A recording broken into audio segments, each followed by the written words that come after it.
Hello friends, आइए present continuous tense के बारे में पढ़ते हैं।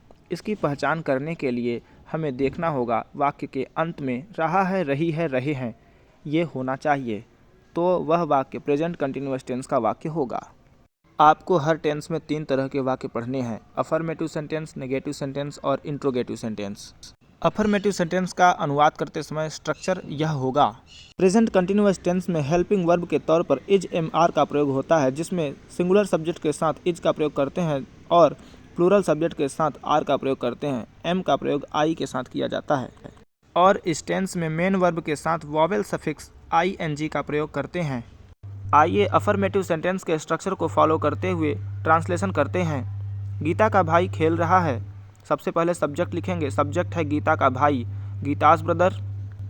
क्योंकि गीता का भाई सिंगुलर सब्जेक्ट है, इसलिए इसके साथ इज लगेगा और खेलना को प्ले कहते हैं और इसके साथ लग जाएगा vowel suffix I N G और हो जाएगा प्लेइंग, फिर लास्ट में फुल स्टॉप।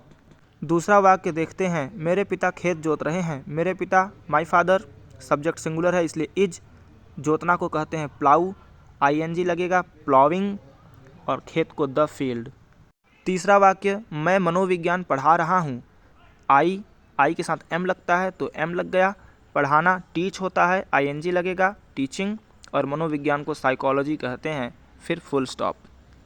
चौथा है पक्षियाँ पेड़ पर चहचहा रही हैं। तो पक्षियाँ प्लूरल है, बर्ड्स, इसके साथ आर लगेगा। चहचहाना को कहते हैं चर्प, इसके बाद आई एन जी और पेड़ पर on the tree, full stop. आइए नेगेटिव सेंटेंस देखते हैं जिसका स्ट्रक्चर इस तरह से होता है। प्रेजेंट कंटिन्यूअस टेंस का नेगेटिव सेंटेंस पहचानने के लिए अंत में रहा है, रही है या रहे हैं होना जरूरी है और साथ ही साथ बीच में कहीं नहीं आना जरूरी है। आइए नेगेटिव सेंटेंस के स्ट्रक्चर को फॉलो करते हुए ट्रांसलेशन करते हैं। मम्मी गाय को केले नहीं खिला रही हैं। मम्मी के लिए द मदर सिंगुलर सब्जेक्ट है इसलिए इज, और इसके बाद नॉट। खिलाना को कहते हैं फीड, आई एन जी लग जाएगा, और केले तो बनानाज, क्योंकि प्लूरल है केले इसलिए बनानाज, और गाय को तो टू द काऊ। मदर और काऊ के साथ द का प्रयोग हुआ है क्योंकि यह एक डिफिनिट नाउन है इस वाक्य में। दूसरा वाक्य, मेरा बेटा पटरी पर नहीं चल रहा है। मेरा बेटा माई सन, सिंगुलर है इज, नॉट। चलना को कहते हैं वॉक, आई एन जी लगेगा पटरी पर ऑन द फुटपाथ। तीसरा वाक्य, हमारी सहेलियां बात नहीं कर रही हैं। हमारी सहेलियां आवर फ्रेंड्स, प्लूरल है इसलिए आर, नॉट लगेगा क्योंकि नेगेटिव सेंटेंस है, और बात करना को कहते हैं टॉक, फिर आई एन जी। पिछले वीडियो में मैंने बताया था कि इंट्रोगेटिव सेंटेंस का स्ट्रक्चर किस तरह से होता है। आइए इंट्रोगेटिव सेंटेंस के यस नो टाइप सेंटेंस का ट्रांसलेशन करते हैं। अक्सर यस नो टाइप सेंटेंस क्या से शुरू होते हैं? क्या वे हमें वहाँ नहीं जाने दे रहे हैं? जाने देना, वैसे जाना को तो गो कहते हैं, लेकिन कहीं अगर जाने देना, खाने देना, पढ़ने देना, सोने देना तो लेट का प्रयोग किया जाता है।